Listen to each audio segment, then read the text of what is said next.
Good morning class, kembali lagi berjumpa kita hari ini bersama dengan saya Miss Christina dalam pelajaran prakarya dan kewirausahaan. Ya, semalam kita telah membahas tentang kerajinan dari bahan limbah berbentuk bangun datar dan sekarang kita akan melanjutkan materi kita. Ya. Materi kita hari ini adalah perencanaan usaha kerajinan dari bahan limbah berbentuk bangun datar. Nah, jadi Miss percaya setiap anak didik kami memiliki suatu cita-cita atau keinginan untuk menjadi seorang yang sukses di kemudian hari. Ya, nah ternyata untuk menjadi seorang pengusaha atau orang yang sukses itu harus memiliki perencanaan usaha yang baik, ya, perencanaan usaha yang mantap. Ya, nah dalam perencanaan usaha ini ada beberapa aspek yang penting ya yang perlu kita perhatikan ya. Yang pertama adalah ide dan peluang usaha kerajinan dari bahan limbah berbentuk bangun datar. Seorang wirausahawan harus dapat memanfaatkan peluang usaha secara sistematis, dimulai dari analisis sumber-sumber peluang usaha secara luas. Nah, ada beberapa persiapan yang dapat kita lakukan dalam menganalisis peluang usaha.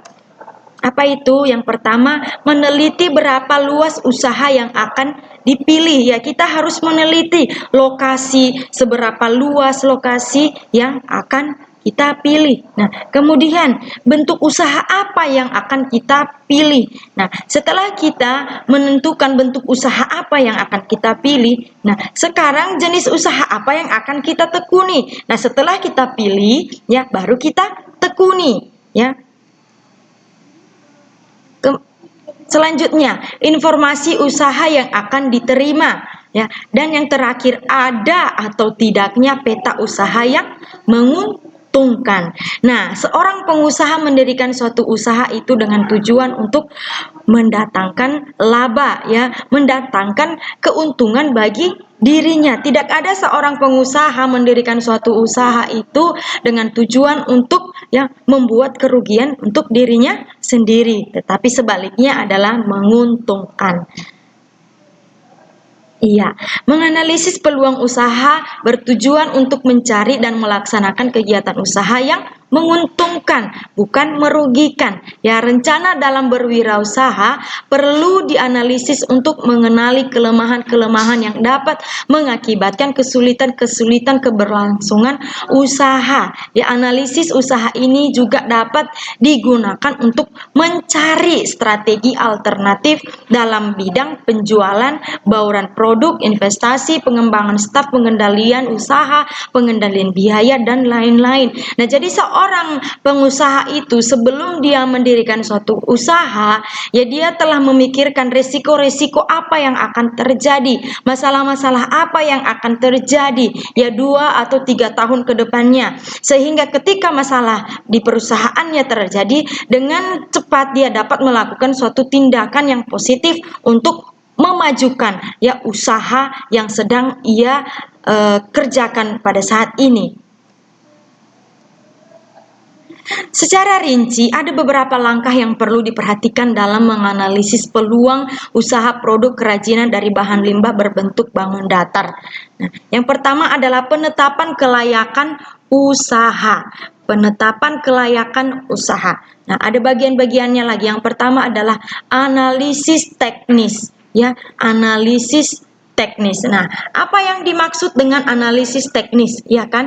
Nah, dalam melaksanakan analisis teknis, ya, perlu diperhatikan berbagai macam teknis pembuatan karya kerajinan, ya. Ada berbagai macam teknis yang dapat dilakukan di dalam produk kerajinan dari bahan limbah berbentuk bangun datar. Nah, misalnya apa?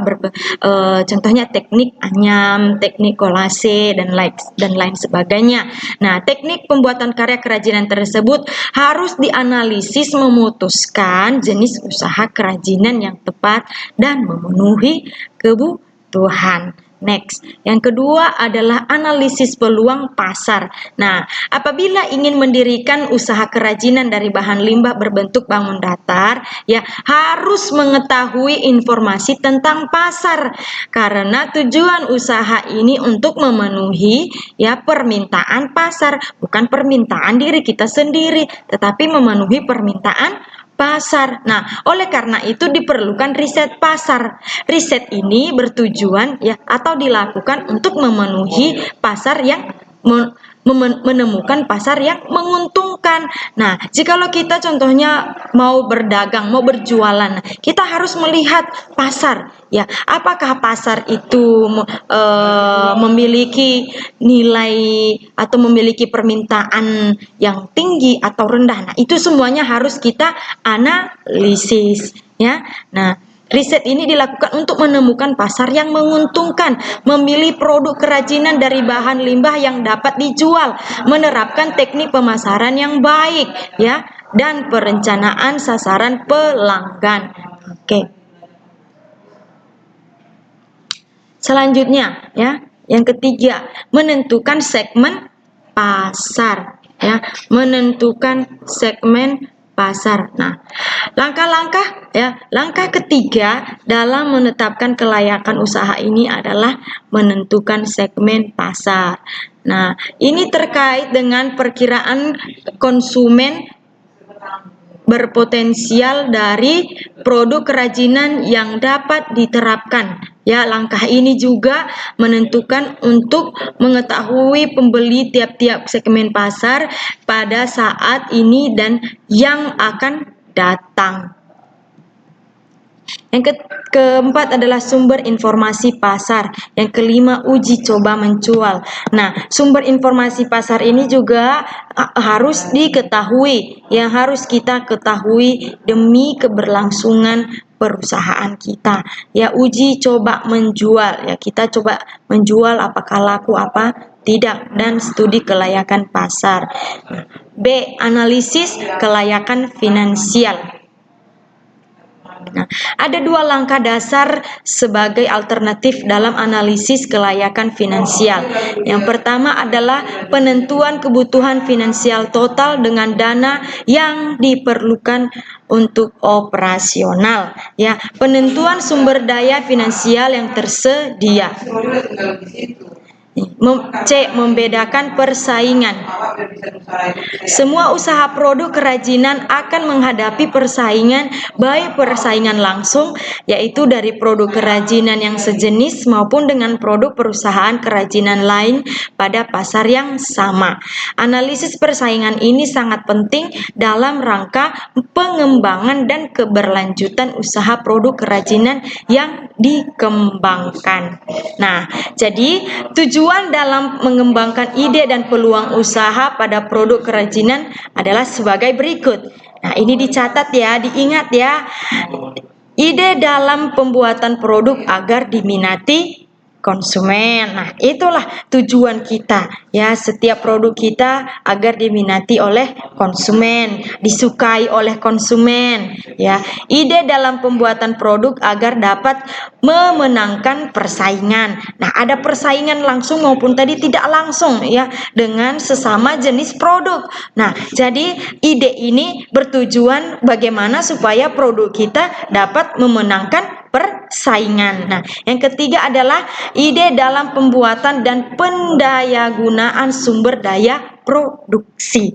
Nah, yang keempat, ide yang dapat mencegah kebosanan konsumen di dalam pembelian dan penggunaan produk. Nah, semuanya itu harus dipikirkan bagaimana supaya konsumen kami, bagaimana supaya pelanggan kami tidak bosan dengan produk-produk kami. Makanya ide-ide yang baru, ide-ide yang cemerlang itu dibutuhkan di dalam suatu ya perusahaan, di dalam suatu usaha ya. Yang kelima, ide dalam pembuatan desain, model, corak, warna produk agar disenangi oleh Konsumen, iya, dengan model kita mungkin bentuknya beda, coraknya beda, warnanya beda, itu semuanya disukai oleh konsumen, ya, oleh konsumen.